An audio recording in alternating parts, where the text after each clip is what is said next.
Hello everyone, welcome back to my channel Microbiology Simplified. In this video PYQ series, I have discussed about gonococcal and non-gonococcal urethritis. This is a very common topic you asked in UG examination very frequently and also in the PG examination. So just go through this video and you will be able to answer all the question from this topic. So let's start with the video. So the MCQ asked was a 30-year-old male patient present with complaints of urethral discharge. Microscopic examination of gram stained smear of the discharge sample showed the following image. Okay, and what is the most likely organism? Okay, so the patient had a complaint of urethral discharge. So what it could be the case of? It could be a case of urethritis. Okay, and the gram staining of the urethral discharge shows this organism in pair which is present inside a polymorph. Okay, so present inside polymorph, and this is a gram stained smear, so it is a gram negative cocci. Okay, on the basis of shape and the color, it is a gram negative cocci inside polymorph. So what could be the most likely organism? Chlamydia trachomatis, Neisseria gonorrhoeae, Gardnerella vaginalis and Trichomonas vaginalis. So among the options given, if you see, this Gardnerella vaginalis does not causes urethritis. It rarely causes urethritis. What it causes? It usually causes bacterial vaginosis in women. Okay, and this bacterial vaginosis it usually causes along with a species known as Mobiluncus species. And this bacterial vaginosis is usually the patient presented with fish odor vaginal discharge. Okay, fish odor vaginal discharge, and they have got a characteristic type of cells which we call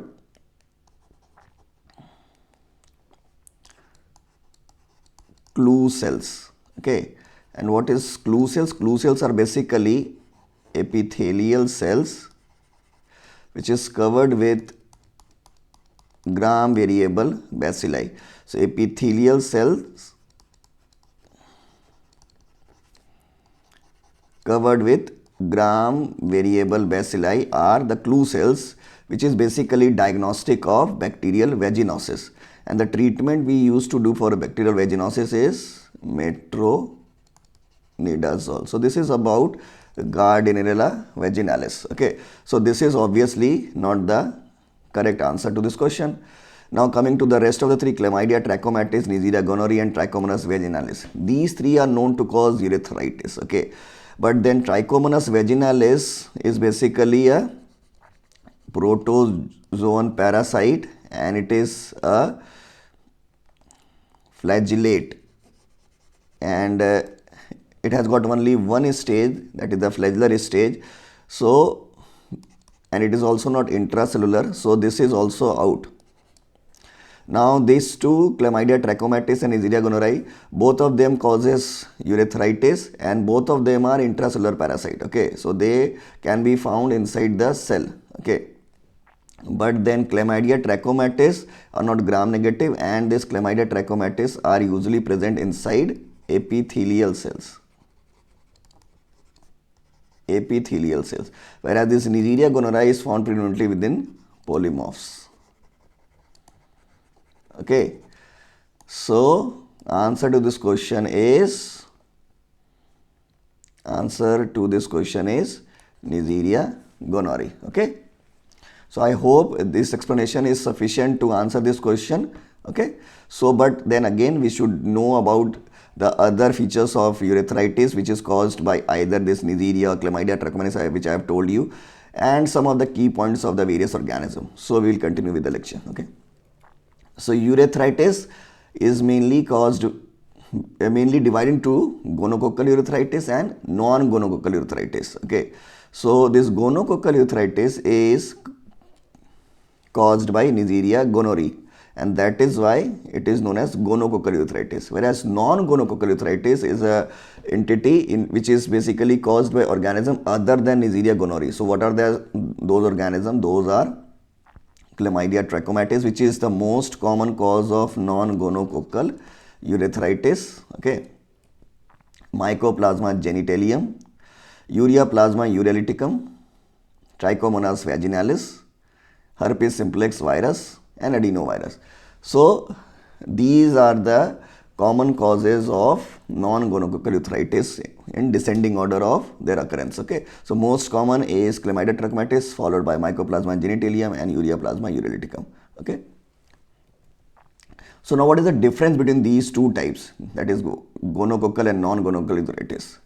So if you see gonococcal urethritis incubation period, if you see gonococcal urethritis, the incubation period is usually 4 days. That is 75% of cases occur within 4 days and 80 to 90% cases occur within 2 weeks, that is around 14 days. So that is 4 to 14 days. Okay. Whereas in case of non-gonococcal, the incubation period is 4 days in only 50% and it ranges from 2 to 35 days. So it ranges from 2 to 35 days in case of non-gonococcal urethritis, the incubation period. Now coming to the onset is acute in case of gonococcal, whereas in case of non-gonococcal it is subacute. Okay. And urethral discharge in gonococcal, mostly the urethral discharge is frankly purulent. It is profuse and purulent. Remember, gonococcal urethral discharge is purulent, whereas non-gonococcal urethral discharge is mucopurulent. Okay, this is purulent and this is mixed with mucus. And dysuria, if this urethral discharge is present with dysuria, then it indicates it is gonococcal. So discharge, when it is accompanied by dysuria, it is commonly associated with gonococcal. Okay, non-gonococcal, it is not a common presentation. Dysuria may be present, but it is not a common association with urethral discharge. Okay. Now the Gram staining, if you will do a Gram stain of the urethral discharge, what we will find, as we have seen in the question, we will find typical Gram negative intracellular diplococci. Typical Gram negative intracellular diplococci.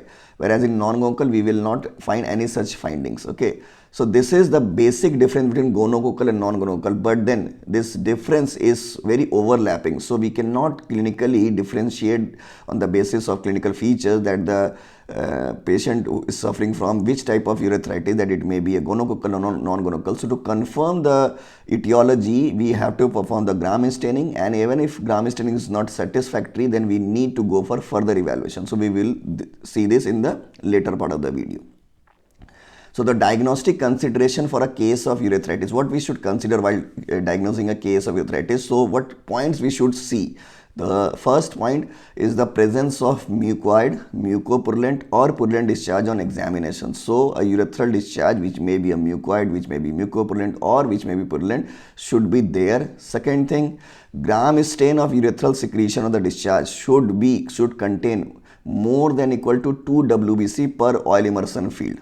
Okay, but then this number varies from setting to setting. Suppose if we are evaluating the Gram stain of a patient from a high prevalence setting like an STI clinic, in that case the number should be more than equal to 2 WBC. But if we are examining the Gram stain from of a urethral discharge from a low prevalence setting, then the number should be more than or equal to 5 WBC per oil immersion field. Okay.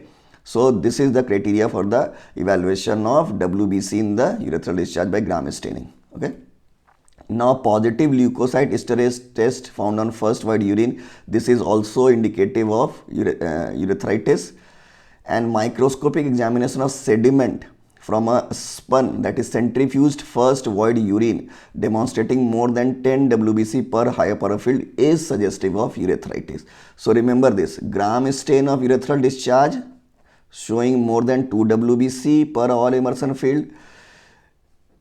Centrifuged urine when examined microscopically demonstrate more than 10 WBC per high power field. Per high power field means at 40x. Okay. And what is oil immersion field? Oil immersion field usually indicated as 100x. Okay.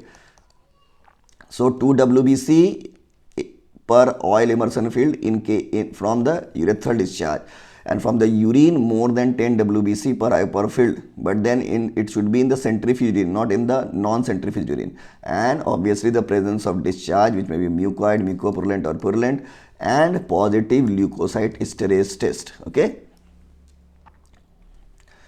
Now coming to the morphology, Neisseria gonorrhoeae is a gram-negative, okay, non-motile, non-sporing diplococci.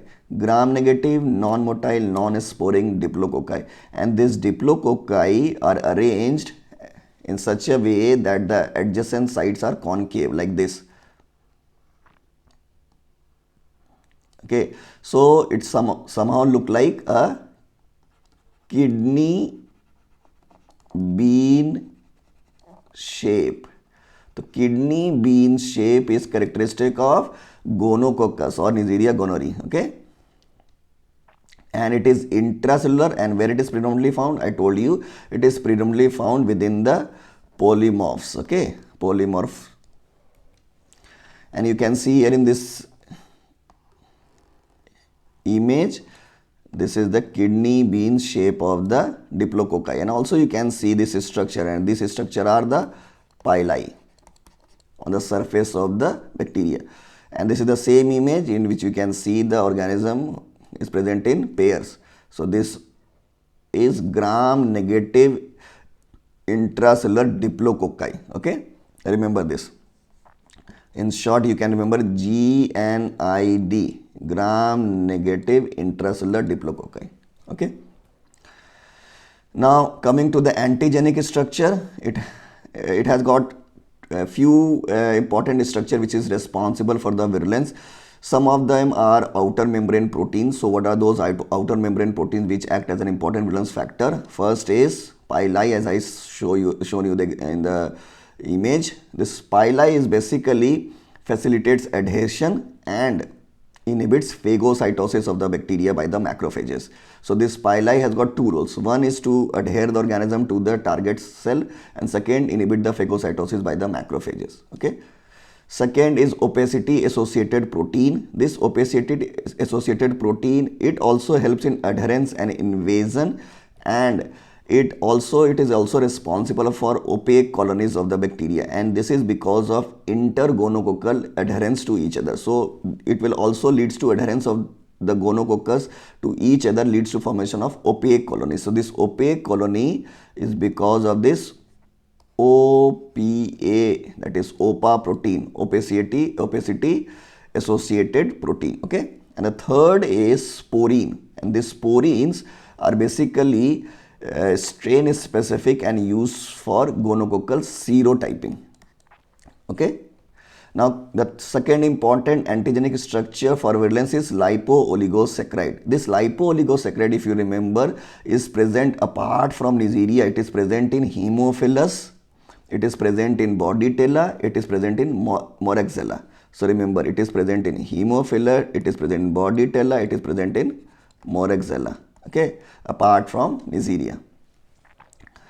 And this lipo-oligosaccharide, why it is called as lipo-oligosaccharide? As we know that gram-negative bacilli, the outer membrane contains lipopolysaccharide, but this is lipo-oligosaccharide. That means something is missing, something is lacking. So what is lacking? So it has got a lipid A, that is the innermost portion. It has got the lipid A, which is responsible for the endotoxic property of the bacteria. Second, it has got the core oligosaccharide, that is okay, but it lacks the O antigenic side chain. So the O antigenic side chain or the outermost layer is lacking in this lipopolysaccharide layer, so that is why it is called as lipo-oligosaccharide layer. Okay, so these are the antigenic structure which we can see in Neisseria gonorrhoeae. So this is the image. If you can see, in the outer membrane is attached the lipo-oligosaccharide, and then this pili and this opacity associated protein or OPA protein. So this lipo-oligosaccharide lacks what? O antigenic side chain. Okay. Now coming to the clinical features. Clinical features, it affects which age group? It affects young males. So it primarily, this Neisseria gonococcal urethritis is primarily seen in young males. Okay. And transmission obviously it is most commonly through sexual contact. And what should be the route? From female to male it's more common, or male to female? So it is more common from male to female. Okay, so more common male to female. So the chances of acquisition of infection in female after a single exposure is around 70%. However, the chances of exposure in the reverse manner, if from female to male in a single exposure, is only 20%. So it will take around 3 to 4 exposure for a male to get the infection. However, a female will get the infection in 70% cases in a single exposure. So it is more from male to female. In men, what it will leads to? It will leads to acute urethritis. Okay, and it will present as urethral discharge plus dysuria, as I told you in the difference between gonococcal and non-gonococcal urethritis. Okay, and this urethral discharge will be present without any urgency or frequency. So there will be a discharge, there will be discomfort in urination, but there is no urgency, no frequency. Okay, and the discharge is usually purulent. Remember, in gonococcal urethritis it is purulent. Okay, in women, how it will present? It will present as mucopurulent cervicitis.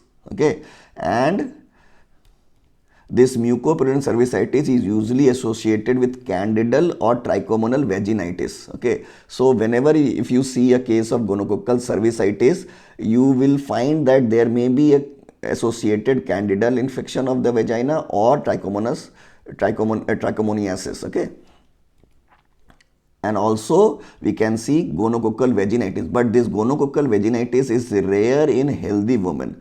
So in which type of patient it is common? It is common in anestrogenic women, such as pre-pubertal or post-menopausal women. Okay, so gonococcal vaginitis is uncommon in healthy women, but it is commonly seen in anestrogenic women, that is pre-pubertal and post-menopausal women. Remember this. Okay, and what are the other manifestation of gonococcal infection apart from urethritis and cervicitis? Are anorectal gonorrhea, pharyngeal gonorrhea, and ocular gonorrhea. So these are the other type of gonorrhea infection which we may see. Okay, so in this image you can see from the tip urethra we can see the discharge which is purulent in nature.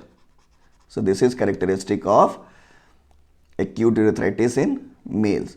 And in this also you can see the discharge from the mucopurulent discharge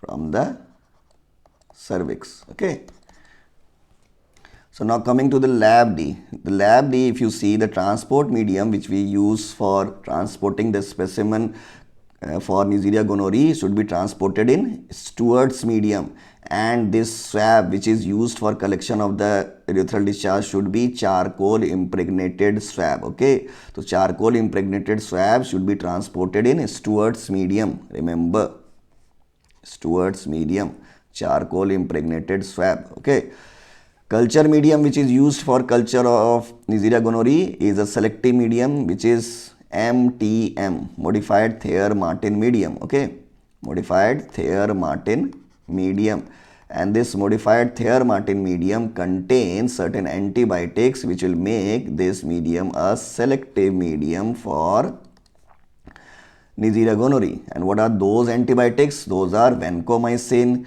colistin, nystatin, and trimethoprim. So vancomycin will inhibit the growth of gram-positive organism, colistin will inhibit the growth of gram-negative, nystatin will inhibit the growth of fungus, and trimethoprim will inhibit the growth of proteus. So proteus swarming will be inhibited in this medium. Okay, and other method which can be used for diagnosing a case of Neisseria gonorrhoeae, if culture is also not satisfactory and also gram staining is not satisfactory, then nucleic acid amplification test such as PCR can be done to detect the presence of the organism in the specimen. Okay, so this is an image of the modified Thayer-Martin medium in which you can see the growth of Neisseria. Okay, now coming to the treatment, the first line regimen for the treatment of Neisseria gonorrhoeae contains ceftriaxone because of resistance to the penicillin. Okay, so ceftriaxone 500 mg single dose is used for treatment of Neisseria gonorrhoeae, but it should be added with doxycycline 100 mg orally twice a day for 7 days. Why there is a need of doxycycline? If we cannot rule out the presence of chlamydia, that is a causative agent of non-gonococcal urethritis. If chlamydia cannot be ruled out, so then we need to add doxycycline to prevent the development of post-gonococcal urethritis. I have discussed PGU in the later part of the video, so you can see it there. So to avoid development of post-gonococcal urethritis, we will add doxycycline to the first line regimen along with ceftriaxone. Okay. Second line or alternative regimen which can be used includes gentamicin 240 mg IM single dose plus azithromycin 2 gram orally as a single dose, or we can also use cefixime 800 mg single dose or spectinomycin 2 gram IM single dose along with doxycycline 100 mg orally twice a day for 7 days. So this is the treatment regimen for Neisseria gonorrhoeae. Now let's see the organism which causes non-gonococcal urethritis. The first one, which is the commonest, which I told you, is Chlamydia trachomatis. Okay, so Chlamydia trachomatis, it is also an obligate intracellular parasite, as I have told you, and this has got tropism for squamous and columnar epithelial cells. Okay, and apart from this, it can also present inside macrophages of respiratory and GI tracts. So these are the target cells for Chlamydia trachomatis. It has got two biovars. One is trachoma and second is lymphogranuloma venereum. And this trachoma and LGV biovar, this trachoma biovar causes trachoma along with urogenital infection, whereas LGV, what it causes? Lymphogranuloma venereum. And this also have got certain serovars. On the basis of serovar, it is A, B, B, A and C. This serovar causes D to K, L1, L2, L3. So A, B, B, A, C will cause trachoma, D to K will cause urogenital infection, and L1, L2, L3 serovar will cause lymphogranuloma venereum. Lymphogranuloma venereum I have discussed already in the sexually transmitted infection genital ulcer video. So you can go and read it there. Okay. The morphology, it has got two morphological forms. One is elementary body, which is also known as inclusion bodies, and second is reticulate body. Okay, so these are the two morphological forms of Chlamydia trachomatis. Now coming to the disease, what it causes? It causes non-gonococcal urethritis. While discussing the treatment of Neisseria gonorrhoeae, I told you that during the treatment, along with the antibiotic for the Neisseria gonorrhoeae, we used to add doxycycline for the treatment of chlamydia if it cannot be eliminated. So if that antibiotic is missed, if doxycycline is not added with ceftriaxone, so what will happen? It will lead to PGU, that is post-gonococcal urethritis. And what is that? Post-gonococcal urethritis is basically non-gonococcal urethritis, which occurs 2 to 3 weeks after treatment of gonococcal urethritis with only antibiotic for gonococcal urethritis, that is ceftriaxone. So such as penicillin or ceftriaxone. Okay, so it will not kill the causative agent for non-gonococcal urethritis and it will lead to urethritis. So that urethritis which occurs after treatment of gonococcal urethritis is called as post-gonococcal urethritis. Urethritis which occurs after treatment of gonococcal urethritis only with antibiotic active against Neisseria gonorrhoeae, so that is called as post-gonococcal urethritis. I think it is clear now. Microscopically, what we can see the inclusion body, gram-negative inclusions body. Okay, gram-negative inclusion body. However, this inclusion body is better visualized by using Giemsa stain, Castaneda stains or Machiavello and Gimenez stains. So these stains are much preferred over gram stain for visualization of inclusion body. Okay. Culture. So usually Chlamydia trachomatis cannot be cultured in artificial culture medium, cannot be cultured in artificial culture medium. However, it can be cultured in irradiated McCoy and or HeLa cells. McCoy or HeLa cells, it can be cultured. Okay, that is, it can be cultured only in cell lines, not in the artificial culture medium.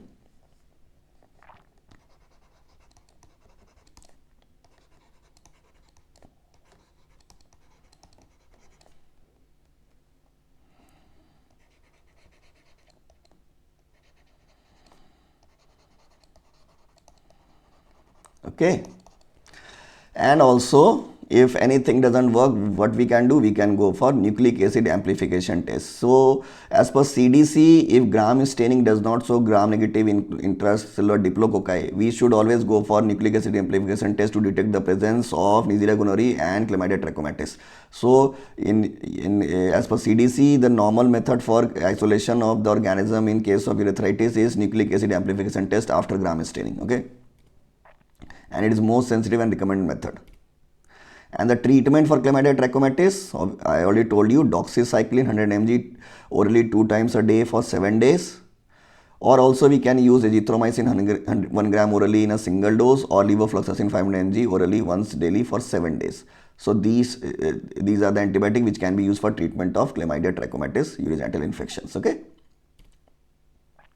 And there is an important complication for which there is a separate video, which is reactive arthritis, which is seen in as a complication of urogenital infections and gastrointestinal infection, that is dysentery. Okay, so reactive arthritis can be seen as a complication of Chlamydia trachomatis infection. Now Mycoplasma genitalium. Mycoplasma genitalium, this is another cause of non-gonococcal urethritis, and this leads to acute and persistent urethritis in men, cervicitis in women, and it approximately account for 15 to 20% cases of non-gonococcal urethritis. And it is very slow growing. It is such a slow growing bacteria that it may take up to 6 months to grow. So it is very slow growing organism. Okay. And the drug of choice for treatment is doxycycline and erythromycin for Mycoplasma genitalium. Ureaplasma urolithecum, it is again a T form of Mycoplasma. What is that T form? This colony of Ureaplasma urolithecum is very tiny. So this is actually known as tiny colonies form of Mycoplasma. Okay, and it does not have any overt symptom and usually have no role in cervicitis. So it will only cause urethritis, but it usually those urethritis are usually asymptomatic. Okay. Now Trichomonas vaginalis, it leads to vaginitis and cervicitis in women, and urethritis in both the sexes, both in men and women. It may lead to urethritis, and in women additionally it causes vaginitis and cervicitis. And the appearance of cervix, which you can see in case of Trichomonas vaginalis, is characteristically strawberry cervix can be seen. Strawberry cervix, remember this, strawberry cervix is associated with Trichomonas vaginitis or trichomoniasis. And this Trichomonas vaginalis has got no cystic stage. Okay, and it has got only flagellate stage, as I told you, and the motility of this flagellate stage is twitching motility. Twitching motility. Again, remember this twitching motility is characteristic of Trichomonas vaginalis. Herpes simplex virus, again it causes painful vesiculo-ulcerative lesions, as we have seen in case of genital ulcer caused by herpes simplex virus, and along with dysuria. So this is along with dysuria. Okay, the lesion is present along with dysuria. Okay, and the primary lesion is usually severe. However, the recurrent or secondary lesions are milder in form. So you can see in this image, this is the painful, you cannot see the painful, but this is the ulcerative lesion which is seen in case of herpes simplex virus infection, and this you can see looks like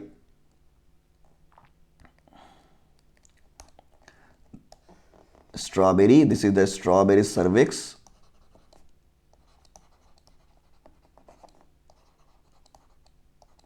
Seen in trichomoniasis. Okay,